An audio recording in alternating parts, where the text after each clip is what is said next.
nessa experiência dentro das organizações que vocês tiveram? O que vocês aprenderam? O que na organização de vocês tiveram que fazer de transformação? E como é que vocês olham o futuro? Como vai ser 2021? Que temas vão ser importantes? Porque eu acho que a gente está numa espiral de evolução, né? A gente vai caminhando e tudo que nós passamos vai ter um link muito forte com 2021. Então, qual é essa jornada de vocês, enquanto líderes de RH, enquanto diretores de empresas grandes aí, que tiveram que passar por transformações? Qual é a próxima ciclo de evolução diante dessa jornada que vocês estão passando? Como humano, né? Como humano dentro das empresas. Cíntia, por favor. A Ana vai saber bem do que eu estou dizendo, assim, porque eu convivi com a Ana 2 anos muito intensos, né, na Unidas. A WePeople apoiou a gente na frente da gestão da mudança em 2 fusões muito grandes e importantes que nós fizemos, né. E aí até, assim, pensei muito nessa questão, Ana, porque nesses 2 anos que nós trabalhamos juntas, né, fazendo a fusão das empresas, a gestão da mudança, você sempre dizia que ela era essencialmente um processo de comunicação, né? Que a gente precisa comunicar, né? Esse era o eixo principal para a gente ter um processo de fusão bem sucedido. E é impressionante, assim, o tanto que a organização aprende de fato, né? Então, o nosso segundo processo de fusão foi melhor do que o primeiro, e a gestão da mudança, a gente coloca ela em prática todos os dias, tudo aquilo que a gente aprendeu e que a gente organizou e esquematizou e trouxe metodologia, é impressionante o tanto que a organização de fato aprende, porque tudo aquilo a gente vem aplicando todos os dias. Então, para mim, essa espiral, né, no meu contexto, dentro, né, da empresa onde eu trabalho, a gente vem nela já há algum tempo, né? E poder ter os conceitos e a metodologia da gestão da mudança ajudou muito a gente nesse processo de pandemia. E a gente viu tão rapidamente a gente conseguiu se reorganizar e mobilizar as pessoas e continuar a vida, né? Apesar de tudo que estava muito diferente principalmente naquele março, né? Que foi o mês onde tudo começou a mudar de maneira muito drástica.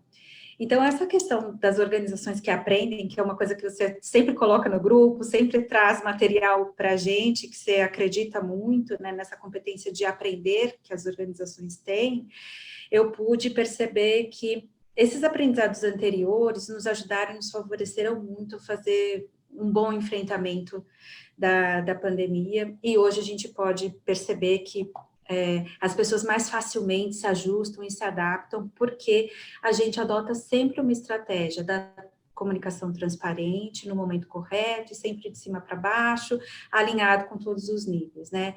Então, esse foi um ano de conversas muito difíceis, né? Imagino que todos aqui tiveram que falar sobre redução de jornada, sobre suspensão de contrato, foram assuntos diferentes, novos, e conversas difíceis com todos os colaboradores, né? Então, ter por trás essa experiência, né, de já ter passado por outros processos de conversas difíceis que a gente tem que fazer sempre nos processos de fusão, elas acontecem, né, também nos ajudou muito. A gente carrega isso para sempre, né, então quando você me pergunta de 21, como que é esse 21 e o que a gente imagina, uma das mudanças que a gente tem feito nos nossos planejamentos é fazê-los de uma forma mais curta, né? Até porque a gente não consegue mesmo mais pensar tão de longo prazo, né? Então, tudo para a gente é nos próximos 3 meses, né? A gente tenta olhar um planejamento de 9, de 12, de 24, mas a gente se comprometeu a cada 3 meses sempre voltar e revisar, porque a gente entende que não consegue mais, né, ter tanta perspectiva do que a gente vai encontrar, né, no médio prazo. Então, ter os planejamentos mais curtos e mais momentos de revisão. E outro aprendizado que a gente teve, que a gente carrega para 2021 também, é envolver mais todas as partes. E aí eu estou dizendo de clientes, de fornecedores, porque esse foi um momento que exigiu que a gente pensasse para fora da companhia, né? Então, olhar para os colaboradores, para a gente mesmo, foi importante no primeiro momento, mas ele não é suficiente, né? Porque a gente viu o tanto que isso afetou o sistema como um todo. Então, foi uma experiência positiva, a gente trazer cliente, trazer fornecedor e trazer parceiros para a mesa para a gente pensar em soluções juntos. Isso foi muito legal, um excelente aprendizado que a gente também já adotou, né, como padrão para 2021. Então, talvez acho que essas são as duas coisas assim que mudam muito para a gente, da forma como a gente fazia as coisas antes e como a gente imagina que podem ser boas alternativas para 2021. Ótimo. A Flávia fez uma pergunta para você, Cíntia, mas primeiro a gente escuta o Marcos e aí a gente abre para perguntas. A Flávia está perguntando que, então, pelo que você está falando, já está numa metodologia ágil. Vai pensando aí na resposta, vamos escutar o Marcos, depois a gente abre para todo mundo perguntar. Pode ser? Pode. Eu vou, Ana, depois, em um determinado momento, eu vou chamar essa metodologia ágil de uma gestão transversal. Já vou chegar lá, que é um pouco do que a gente tem adotado aqui diferente. Curiosamente, assim, a gente vem aqui há uns 5 anos, de uns 5 anos para cá, sedimentando muitas coisas dentro da UAI, né? Uma é uma gestão mais olhando para o negócio do ponto de vista de recursos humanos. Então, nós somos uma empresa de margens curtas, ciclos rápidos, né? Os investimentos são de muito longo prazo, porque não é simples montar uma fábrica de fabricar vidro. Você imagina quanto custa isso do ponto de vista de negócio, né? Então, a gente trabalha qualquer variável econômica influi no negócio, porque não deixa de ser uma commodity, uma special commodity, mas é uma special commodity. Por que eu estou trazendo esse repertório? Porque a RH tomou conta um pouco do negócio, que não é natural da gente ver nas organizações. Então, a gente sempre teve uma estrutura de custos e uma estrutura física de pessoas muito numa relação, como é que é, gordura corporal muito acertadinha, né? Se diz que a gente tem que estar aí a 10, 12%, a gente sempre ficou a uns 8%, 9%, né? Não porque a gente queria trabalhar muito apertadinho, mas a gente queria estar num limiar saudável. Isso nos favoreceu muito agora na crise do ponto de vista de negócio, porque nós praticamente, se eu te falar que a gente fez um ajuste de 0,04%, olha a parte do engenheiro falando para pessoas, né? Foi isso que aconteceu, né? Num contingente aí de 3 mil pessoas, mais ou menos, nós não saímos de uma mão para falar de ajustes que eram muito mais cirúrgicos do que oriundos necessariamente da pandemia. O que eu quero dizer com isso é o seguinte: nós pouco lançamos mão das outras medidas provisórias que o governo nos colocou. Fizemos rapidamente uma antecipação de uma reforma que nós tínhamos que fazer na planta do Rio, de 2 grandes fóruns, e aí o banco, né, que a gente tinha para esgotar férias terminou, e aí lançamos mão de curtíssimo prazo para suspensão de contrato. Mas, nas áreas administrativas, nós fizemos uma ação um pouco diferente. Nós trabalhamos para salvar um pouco do caixa, fazendo um ajuste salarial sem reduzir jornada, mas nós oferecemos estabilidade para as pessoas até o começo do ano. Então, todo mundo que ficou aqui tinha garantia de emprego até o começo do ano. E aí eu confesso para vocês, e vou tomar a liberdade de ser pessoal, porque foi nesse dia que, quando eu digo que os nossos filhos nos veem em ação, né? A gente divulga. Primeiro, isso foi um desafio para a corporação. Como é que é esse negócio? Não se pode reduzir salário no país. Como é que é isso, né? Não faz sentido. Impossível. Nunca tivemos pandemia, né? Também é impossível. Então vamos nos desafiar porque a gente precisa, né? E assim foi, claro, com todos os protocolos, junto com a equipe legal, falando com o Ministério do Trabalho, com o sindicato, acordo assinado por cada funcionário, tudo dentro do... Não vou entrar nesse detalhe operativo, mas é só para garantir que quem não está nos ouvindo que a gente está fazendo a coisa dentro do compliance perfeito. Mas não está aí a chave da questão. A chave da questão foi o dia que a gente falou para as pessoas isso, né? E a gente falou isso para as pessoas num call, como a gente está fazendo assim, câmeras abertas, né? Mais de, sei lá, umas 400 pessoas conectadas, que eram quem ia estar debaixo desse escopo, além das outras 3.000 e tal. E foi muito perto do almoço isso.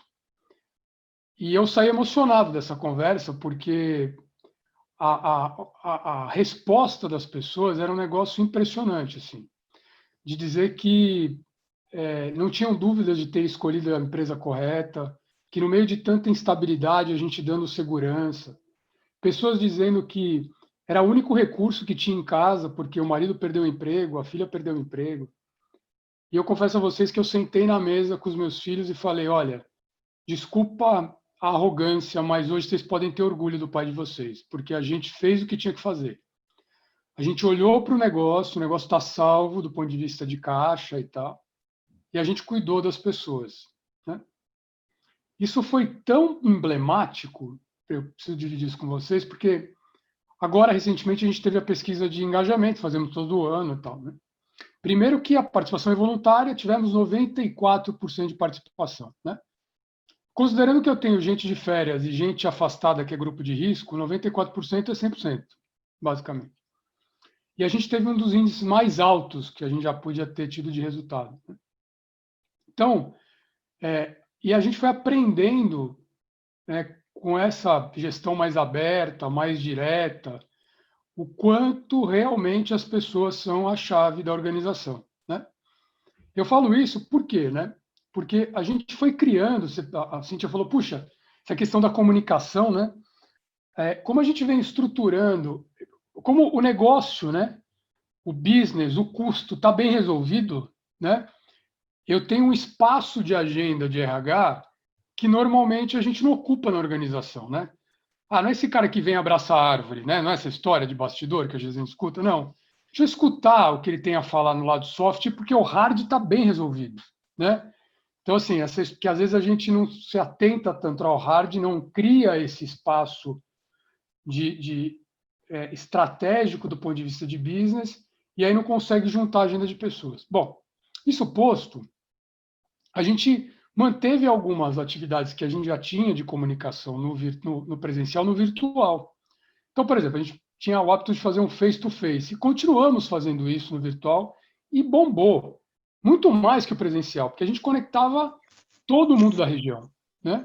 De maneira transversal. E muitas das soluções que nós criamos foi com essa história meio do Open Innovation, de maneira transversal, da gente ter a liberdade, eu, presidente, os executivos, dizer, gente, olha só, nós temos que fazer tal coisa, a gente não sabe. Alguém sabe? 2, 3 levantavam a mão na conversa mesmo e diziam, olha, a gente tem uma pista de como fazer. Nós vamos nos juntar aqui, deste jeito que eu estou falando com vocês, dessa maneira simples, sem nenhum... Não tinha nenhuma... Não era rebuscado, era direto, uma conversa honesta, sincera. Isso foi gerando na organização. E muitas coisas apareceram, né? Até problemas de que... Onde é que eu compro legume? Tem não sei o quê. Sabe, coisas do dia a dia das pessoas, né? Olha, profissionais dando aula de yoga, que eram mestres de yoga, abrindo sessões de yoga porque perceberam que era importante. Então, eu quero contar para vocês que essas pautas abertas e transversais, porque a gente foi transversal na organização, criou uma sinergia tão grande, né, que não dá mais para voltar atrás. E que nos permitiu começar a trabalhar pautas que pareciam tão complexas de maneira tão simples. Por exemplo, o tema da diversidade. Hoje, agora, na hora antes do almoço, nós fizemos uma grande live sobre consciência negra, né? Liderado pelos negros da companhia, com convidados externos, e era muito divertido porque eu dizia para as pessoas, gente, eu queria que vocês fizessem perguntas sem protocolo, porque a gente vai errar, né? A gente está aprendendo. Eu posso ter empatia com a questão, mas eu não vivi essa dor, né? Eu sou completamente outro estereótipo, mas eu vou errar, né? Eu vou errar porque eu fui pular o carnaval na Bahia e cantei, meu cabelo duro é assim, cabelo duro de pichain. E estava tudo bem, não era porque eu tinha preconceito, porque o ritmo era bacana, a música era legal, e está errado, mas eu estou aprendendo. E as pessoas fazendo perguntas fora do protocolo, com os convidados externos, que um protocolo corporativo normalmente ficaria incomodado de escutar, né? Ou a pessoa ficaria incomodada de se expor, e está tudo bem. Então, eu acho que o grande... Estou contando esses exemplos para vocês para dizer que como é importante a leveza e como é importante essa abertura, né? Porque o preconceito muitas vezes está na gente, né? Não está no outro. Em termos gerais da gestão, do trabalho, né? Hoje a gente tem aberto os nossos fóruns de estratégia para todo mundo. Todo mundo assiste. Não tem... Por que estratégia segredo? Estratégia segredo nem eu sei. Né? Estratégia segredo está lá no corporate. O pessoal está tocando a estratégia. Agora, a gente está aqui, já está num nível tático, estratégico. Então, eu preciso de todo mundo para botar em prática essa história. Né?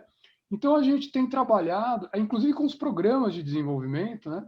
Por exemplo, o nosso MBA interno, que é feito com uma parceira, uma instituição super reconhecida, ele tem analista e diretor. E os dois passaram para o processo seletivo. E teve diretor que não passou. E teve analista que passou. E está tudo bem. Não é? Porque a gente vai trabalhar por squad. Não pode ter mais essa barreira. Né? Não, eu falo... O meu analista fala com o meu coordenador, que fala comigo, que fala com outro diretor, que vai falar com outro gerente, que vai falar com outro... Acabou. Já, o assunto já é outro. A história já mudou, a decisão já é outra. Não tem mais essa saída. Então, eu acho que a gente conseguiu trazer, a gente ficou desnudo de uma maneira tão grande que isso que a gente já vinha praticando foi fácil virar a chave, né? A gente reuniu as pessoas rapidamente numa quinta-feira, eu lembro, era dia 12 de março. A gente disse, gente, a partir de amanhã todo mundo em casa. E todo mundo foi. Do tipo, não sabe... Como se a gente tivesse... Muito legal isso, né? Tipo, estamos em crise, alguém precisa olhar para fora e dizer é para lá que vai, e fomos todo mundo, nos organizamos, achamos os... Claro, batemos cabeça um pouquinho, mas todo mundo com uma vibe de procurar solução, de tirar barreira entre áreas e tal. Então, foi muito saudável. Foi doloroso, claro, a adaptação não é fácil e tal, mas, em geral, se a gente perguntar para as pessoas, né? Porque nós estamos estudando, inclusive, a história do novo normal, né? Uhum. E aí, mais um exemplo que eu acho que vale a pena de aprendizado é... Eu fui envolvido num projeto de corporate porque eu estava tocando um projeto local aqui, né? E a gente decidindo pelas pessoas. Eu falei, gente, a gente não faz voice of customer. Vamos fazer o voice of employee? Vamos perguntar para todos os administrativos do mundo o que eles querem? Eles querem trabalhar 100% em casa, eles entendem que o contato social é importante, e a gente descobriu coisas impressionantes, que a gente estava aqui achando que tinha bola de cristal e estamos tomando decisão desta maneira na organização. Então, esse é o primeiro ponto. O que a gente espera para 2021? Né? Primeiro que nós estamos agora, do ponto de vista de negócio, numa crescente super positiva. Então, já há mais de meses que a gente performa melhor que 2019. Né? Então, isso é muito interessante. No meio de uma pandemia, a gente vem performando melhor. Então, a gente continua numa expectativa altíssima, inclusive para captar investimento para o país, nesse sentido. Né? Nós não esperamos voltar de maneira alguma, e até porque parece ser rejeitado pelo grupo o tal mecanicismo com o qual a gente foi instituído desde criança, né? Que é o comando e controle. Isso não impera mais aqui. Então, é o presidente, você conhece bem o Hugo, os diretores, você teve a oportunidade de estar trabalhando aqui, né? Cada um com a sua característica, mas de maneira geral, é tudo transversal, as pessoas em contato direto, sem muita formalidade, com respeito, se colocando, de maneira nenhuma desrespeitando ninguém. Então, a gente espera continuar, principalmente trazendo à tona temas que pareciam tão difíceis, né? Como inclusão, como diversidade, como a responsabilidade coletiva. A gente está na cadeia da reciclagem para a gente, porque a gente faz embalagem de vidro, né? Então, como é que eu incorporo o catador de maneira legítima nessa cadeia? Como é que eu respeito, né, a individualidade do ser humano, independente da sua raça, orientação sexual, né? Porque, claro, o brasileiro, a gente disse que o brasileiro não é preconceituoso, mentira, preconceituoso para chuchu, né? Vamos aprender com isso e tudo bem. Então, a gente pretende fazer isso, né? Está muito claro essa estratégia, está muito claro a questão de cada vez mais a gente dar protagonismo para as pessoas, porque elas tomaram o protagonismo verdadeiramente, né? Então, assim, se algum executivo aqui tinha a pretensão, porque era só um sentimento, de que controlava alguma coisa, não controla absolutamente nada, né? E a gente tem realmente essa ideia de criar o protagonismo, porque a gente tem descoberto que daí as soluções não vieram dos diretores, tampouco do presidente. As soluções que a gente implementou esse ano vieram das pessoas de todos os níveis, né? Eu acho que esse é o principal ponto. Desculpa se eu me Nossa, estendi demais, lindo. porque é empolgado, na verdade. Mas a gente empolga mesmo, e é muito lindo. A sua experiência, o seu relato, Marcos, e o relato da Cíntia, eu vejo que são caminhos diferentes, mas a aprendizagem parece que foi a mesma, né? Da questão da gente sentar juntos na mesma mesa e falar, gente, eu não sei, vamos reunir parceiros, pessoas de diversos níveis funcionais, aqui nós somos iguais e vamos conversar. E eu estou achando tão lindo escutar vocês dois, porque hoje a gente estava num congresso do CIPD, que é a instituição que a gente representa aqui na América do Sul. A gente sempre faz a reciclagem aí todo ano, e pessoas do mundo inteiro, diretores de RH do mundo inteiro que estavam conversando, estavam falando a mesma coisa. Da importância de sair da hierarquia e de sentar todos nós à mesa, independente de raça, de religião, de credo, etc., e dizer, é um futuro incerto, a gente não sabe, vamos construir juntos, né? Trazendo todo esse sentimento de justiça, o sentimento de escuta, o sentimento de dar voz para as pessoas, e como é que a gente cria um senso de equipe, de propósito comum, quando a gente escuta e pensa junto, né? E um outro ponto que eu acho que a Flávia, você quer aparecer aí, perguntar para a Cíntia e para o Marcos, porque o Marcos também falou um pouco dessa agilidade, né? Junte-se à mesa virtual, se quiser fazer a pergunta, ou outra pessoa quiser fazer uma pergunta. Não, eu acho que o Alexandre até respondeu, vou pôr aqui a minha câmera, eu acho que o Alexandre até falou um pouquinho, né, das squads, dos trabalhos multidisciplinares, da questão de não ter tanta hierarquia, mas eu acho que a minha principal pergunta, eu vejo muitas organizações no processo de tombamento para o ágil, né? Hoje eu estou em uma que é a CIP, que é a Câmara Interbancária, e ela está nesse processo também. Mas aonde que o DH, vocês enxergam que os processos, quais foram as grandes estruturações ou adaptações dentro de DH que vocês tiveram que fazer para acompanhar o movimento da organização, né? E apoiar, né? E não ser um impeditivo. Olha, Flávia, na Unidas, não dá para a gente afirmar que usamos a metodologia ágil, porque a metodologia, seus 12 princípios, né? A gente dizer que a gente aplica todos eles, não dá para afirmar isso ainda. A gente está num estágio de estudar de que maneira e em que áreas a aplicação da metodologia poderia ser efetiva e trazer bons resultados. Quando a gente fala das equipes de TI, isso é muito fácil para eles conseguem se organizar, né, muito facilmente, aplicando e usando todas as ferramentas da metodologia. Mas a gente entende também que não é aplicável a todas as áreas. De outra maneira, também não dá para a TI ser uma bolha dentro da organização, porque ela também precisa, né, para montar uma squad, e essa squad de fato, solucionar um problema, ela precisa de uma pessoa do financeiro, uma pessoa do marketing, uma pessoa do jurídico, uma pessoa do contábil, né?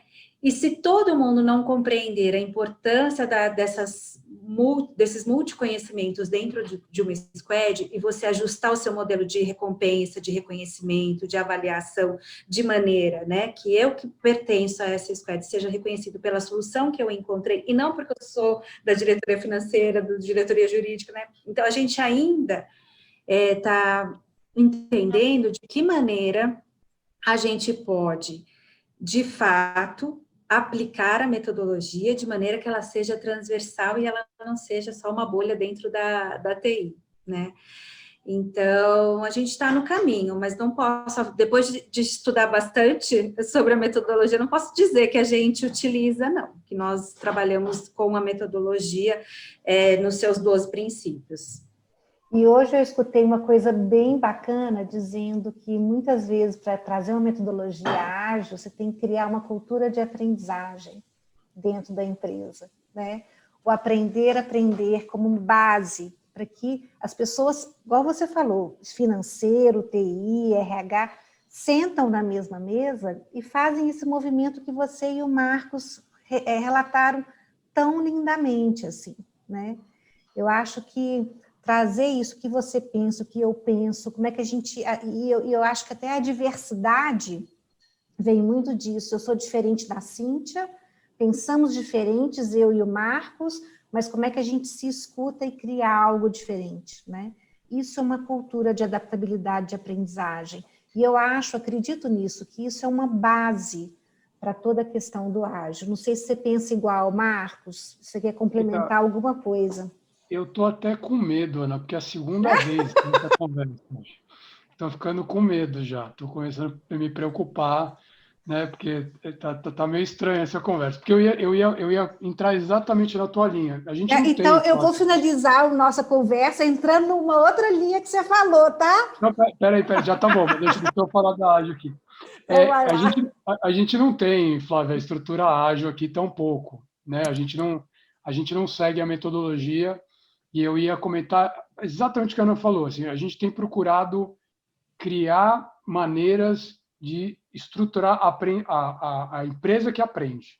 Esse eu acho que é o fator fundamental. Então, eu dei o exemplo do MBA, posso dar outros tantos, onde a gente... Por isso que eu usei muito a palavra, em vez de agilidade, transversalidade.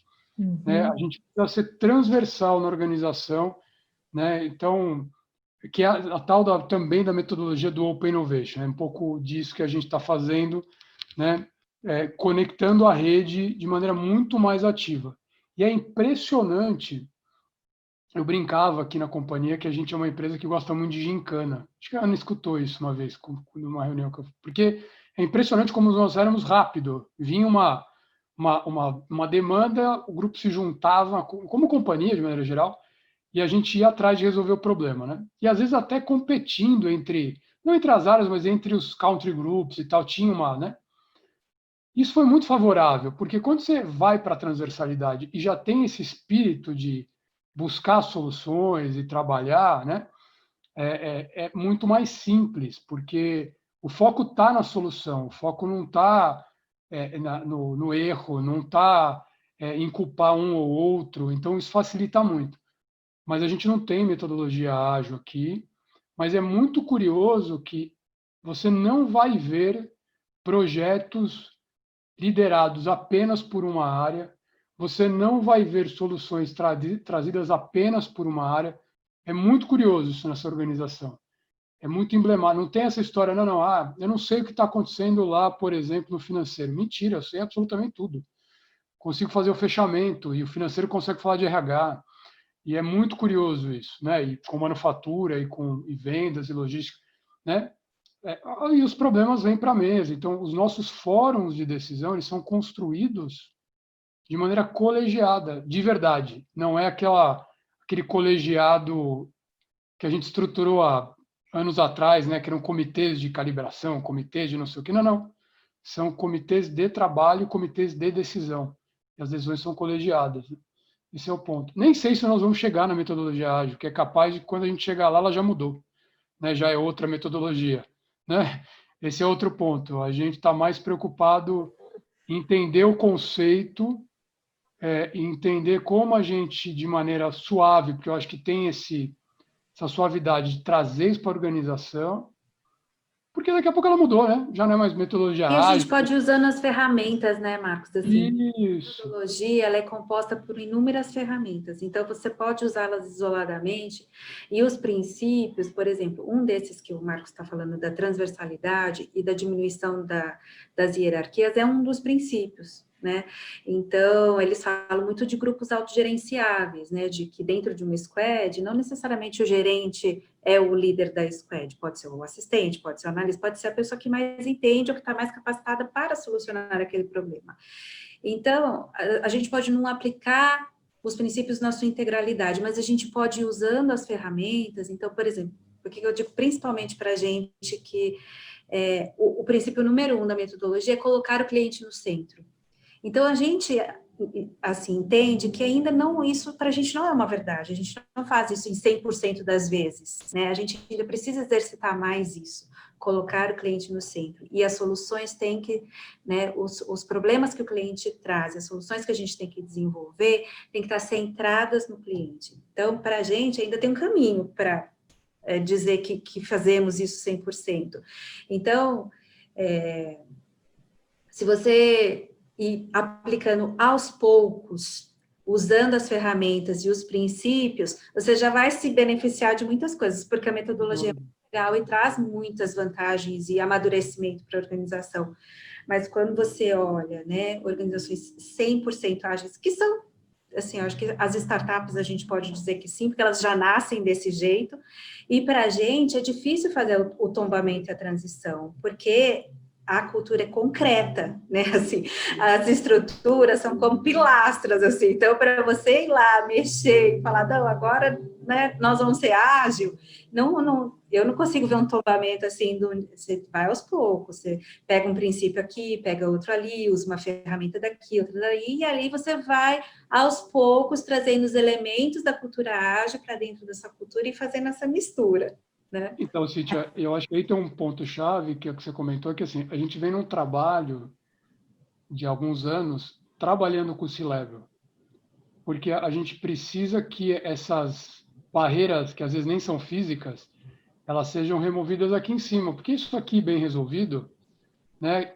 Esse grupo aqui tem a responsabilidade de dar caminho. Minha responsabilidade não é comandar, minha responsabilidade é dar espaço para os outros serem protagonistas da organização. Então, isso aqui bem resolvido aqui em cima, né? A gente fala tanto, né, da liderança e tal, é importantíssimo, porque senão não há metodologia, não há CI, né, não há Continuous Improvement Group que vá resolver um problema de relação. E aqui a gente tem que trabalhar isso muito claramente, né, o dia a dia, né? Senão a gente não rompe, não faz o tombamento. Eu acho Seja de qual metodologia. Acho isso perfeito, né? Eu acho que como sociedade global, que a grande maioria das empresas, também há uma pesquisa em relação a isso, tem uma cultura hierárquica, né? Como é que a gente faz essa transição de eu desapegar um pouco do meu controle, desapegar um pouco da hierarquia, né? De eu sentar na mesa com todos juntos, de eu deixar as pessoas errarem dentro desse limite, né? É um processo lindo que a gente está vivendo, né? Eu acho que muitas pessoas tiveram muitas dores aí esse ano da pandemia, mas que eu respeito e compreendo, mas eu vejo um movimento, igual vocês estão contando, maravilhoso, enquanto pessoa, enquanto organização e até mesmo enquanto sociedade, né? Não sei se Robson quer falar alguma coisa, que enquanto o Marcos estava falando, ele fez assim, do joinha. Aí, se você quiser comentar alguma coisa, Robson, a gente fecha aqui a nossa conversa de hoje também. Não, desculpa, na realidade foi um joinha de que foi concordo com o Marcos, né? Tanto com o Marcos quanto com a Cíntia, inclusive, acho que o Marcos trouxe uma posição que eu também tenho, né? Às vezes a gente fica muito se prendendo à metodologia, a querer fazer o que está na moda naquele momento, né? E a Cíntia também fez um fechamento muito positivo quando ela falou das pilastras, né? No sentido, as coisas já funcionam, né? Muito diferente da startup. E muitas das vezes a gente realmente não consegue colocar o cliente no centro quando a gente já tem uma empresa que tem uma formação, que já tem os processos que, de certa forma, já estão enraizados, né? E que tem pessoas que não estão aptas e não querem fazer parte dessa mudança para o ágil. E acho que o grande ponto aí, ok, tá bom, você não vai fazer parte desse processo, continuamos tocar de um outro ponto, e a gente acaba entrando também no sentido de aprovar ou trabalhar a diversidade de opinião de uma forma muito efetiva, né? E o que eu percebo que às vezes falta muito nas companhias e até mesmo das pessoas, né? Então, foi um joia de construção e de que concordam com o que foi dito. Joia. Muito obrigada, Robson, pela sua participação. Gente, para fechar, eu queria fazer uma última pergunta. Vou começar pela Cíntia, depois eu explico para o Marcos por que eu vou começar pela Cíntia. Porque tem a ver com o que você falou e eu quero fechar costurando isso, que é o seguinte: tem uma pergunta que toda live que nós estamos fazendo, todo webinar que nós estamos fazendo, a gente termina com essa pergunta, porque no final a gente quer fazer depois uma grande exposição de RH. Depois a gente conta essas novidades. Mas a pergunta é, para a Cíntia e para o Marcos: se vocês tivessem agora a oportunidade de falar uma mensagem para os profissionais de RH, profissionais de gente do mundo inteiro, qual mensagem seria? Olha, Ana, tudo isso que a gente está vivendo me mostrou muito que o trabalho, ele gira a economia de um país, né? Assim, o quanto que a gente estagnou quando a gente tomou todas essas decisões, que certas ou não, né? O país parou em vários aspectos também. Então, assim, a mão de obra, assim como para uma empresa, os seus colaboradores, né, são um ativo muito importante, talvez o que há de mais valioso dentro de uma companhia, porque ele não pode ser replicável, não pode ser copiado, né, não pode... eu vejo que para um país é da mesma maneira, né, o que ela tem de mais rico são as pessoas, são os indivíduos que movimentam, que fazem as coisas acontecerem, né, é o cidadão. Então, tudo isso que a gente viveu me fez pensar muito assim, o que eu sou para a minha empresa, o que eu sou para o meu país, né? Porque como gestores, a gente tem ali um universo, um pequeno universo de pessoas que a gente pode educar, que a gente pode desenvolver, que a gente pode influenciar, que a gente, né, pode ajudar a crescer, a se desenvolver. Mas dá uma frustração quando a gente pensa, né, que a gente é muito maior do que isso como país. E se a gente tivesse, de fato, né, boas lideranças, assim como a gente olha para o CEO da nossa empresa, fala, puxa, eu queria que o Brasil tivesse um presidente como esse, né, que desse diretrizes, que pensasse nas pessoas como um todo, no bem da maioria. Então, eu diria assim, que como RH, eu expandi muito a minha perspectiva, sabe, do tanto que as políticas que eu desenvolvo podem ser boas não só para nós, como empresa, mas podem ser boas para a comunidade como um todo. Como é que eu amplio isso e faço isso reverberar o máximo que eu conseguir, sabe? Então, para mim, a mensagem é essa, né, que a gente, como lideranças de RH, possa cada vez mais desenhar políticas e estratégias que sejam boas para o negócio, que atendam, né, o objetivo de resultado de cada uma das suas empresas, mas que eles também possam ser, né, bons para a comunidade, para o país, e aquela onda aumentando, né? É isso. Lindo. Bem sistêmico e transformador, né, Cíntia? Olha a responsabilidade, não querendo colocar nada nas nossas costas ou peso, mas olha a beleza, a grandiosidade do nosso papel, né? É muito lindo isso. Muito obrigada. Sim. Obrigada a você. Marcos, e puxando aí, qual seria a sua mensagem para todos os profissionais do mundo, se tivesse a oportunidade de dizer? Olha, eu acho que a gente nunca teve tão no lugar certo, tão na hora certa. Acho que esse é o primeiro ponto, assim. Veio muito, seja recursos humanos, people and culture, gente e gestão, tanto faz, qual é o nome da área. Puxa, que oportunidade única que a gente teve de estar na hora certa, no lugar certo, podendo contribuir, como disse a Cíntia, para a sociedade, mas, sobretudo, Eu gosto muito do provérbio em japonês, né? Se quer mudar o mundo, dá a volta no quarteirão. Se continuar querendo mudar o mundo, se mudar o quarteirão, siga em frente, né? Então, eu acho que o primeiro ponto é assim, o quanto a gente teve a oportunidade de mudar a vida das pessoas, efetivamente, né? Um momento tão difícil, tão complicado, com tantas incertezas, né? O quanto a gente fez tanta diferença para o negócio, porque o negócio é esse motor, né?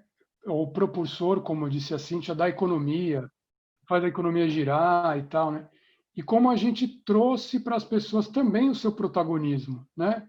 De tomar conta da sua vida, de entender que a sua vida também é maior do que sua organização e que a organização também tem o seu papel, né? Então, eu acho que se eu pudesse deixar uma mensagem puxa, vamos ampliar cada vez mais a nossa área de influência, como diz a Cíntia, sabe?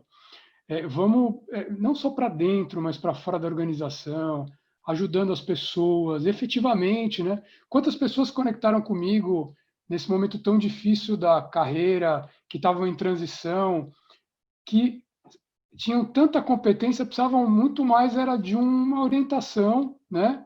E a gente também precisou. Esse é outro ponto, na verdade, né? Então, não vamos desistir desse nosso grande desafio, porque ele é grande mesmo, né?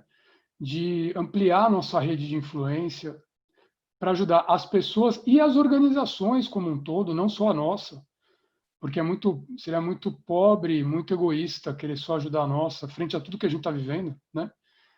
Gente, são 160 mil mortos no Brasil, tantos contaminados. Quando a gente começa a enxergar, e nós estamos falando da Covid, tantas outras acontecem, né? Mortes e contaminações por outras coisas.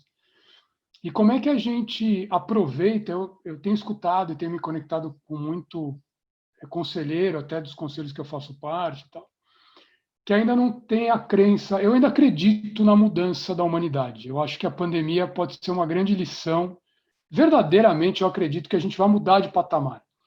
A gente muito incrédulo ainda, me dizendo, não, mas já tiveram outras pandemias, tivemos lá a gripe espanhola, tivemos H1N1, e a sociedade volta à sua área de conforto, mas volta se a gente quiser. Esse é o ponto, né? E eu acho que a gente, como líder de gente, porque não deixa de ser muito disso, que a gente bate esse bumbo, né? Cada área lidera suas pessoas, mas a gente é o grande batedor de bumbo dessa história. A gente não pode deixar essa experiência ser esquecida. Eu acho que a gente tem que aumentar o repertório das organizações e das pessoas no caminho efetivo da solidariedade e da gestão responsável. Acho que esse é o primeiro ponto, né? A gente precisa muito manter esse ritmo, porque é de nós que virá essa liderança, essa certeza. Agora, tem um ponto atrás que a gente precisa estar preparado, né? A gente precisa se instrumentalizar, não só do ponto de vista das políticas, práticas, tendências de RH, mas de negócio. A gente precisa entender de negócio, que é com esse discurso que a gente vai abrir espaço para ocupar essa outra área, essa outra região de liderança do ponto de vista social, da conectividade e da sociedade. Então, acho que esse é minha pequena, né, contribuição aí da janela que eu enxergo, né?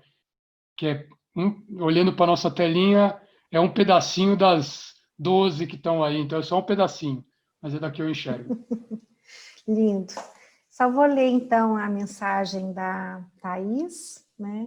Que está dizendo que é importante, vimos que as empresas criando books e fortalecendo a rede de contatos entre empresas para ajudar os ex-colaboradores em processos de recolocação. Vimos lives, inúmeras trocas de conhecimento, acelerando o processo de aprendizagem, e isso a gente não pode perder. E nessa linha, reforço o meu acordo com o Marcos e com a Cíntia, a importância do nosso papel além das empresas. Muito obrigada. Marcos, queria terminar com você, porque quando você sentou na mesa e falou com seus filhos, hoje vocês podem ter muito orgulho do pai de vocês. Quando hoje terminar uma live que eu assisti, A mensagem que a diretora de RH colocou foi: no final do dia, se eu puder olhar no espelho e dizer que eu tive muito orgulho das minhas ações, assim como a minha família, eu estou no caminho certo. Então, parabéns para você, parabéns à Cíntia, que estão nesse caminho de transformação. Obrigada por compartilhar as suas histórias de uma forma tão genuína, tão humana, tão carinhosa, tão afetuosa, tão verdadeira. Obrigada por estar aqui conosco, Cíntia e Marcos, e todo mundo que estava presente também. Um grande abraço a todo mundo. Obrigado, Ana. Obrigada, Ana. Obrigada, Marcos. Obrigada a todo mundo que participou da mesa aqui com a gente. Da nossa mesa virtual, né? É isso. Obrigada. Legal. Um grande beijo para todos, uma Beijo. ótima noite para todo mundo, tá? Boa noite. Obrigada. Tchau, gente. Tchau, Um beijo tchau. para todos vocês. Beijo Tchau, tchau. Beijo, tchau. Tchau, tchau.